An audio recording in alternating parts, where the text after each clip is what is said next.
Assalamu alaikum my lovely viewers. This is Aloyji World Learning Tutorial channel for you.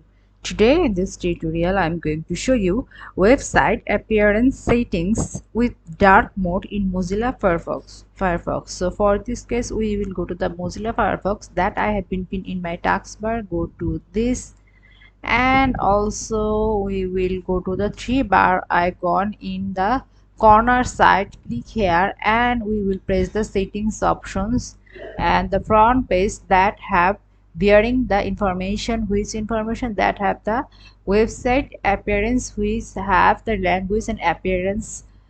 So in this case what we will do, we will do the dark mode on. So what have there have some websites adapt their color scheme based on your preference. So choice which color schema you would like to use for this. So I want to change, and I by default or somehow it has been automatic way. So I will click the dark mode. See, when we press the dark, so it will change and the thing has been revealed in the dark or black color side. So in this way we can do this thing.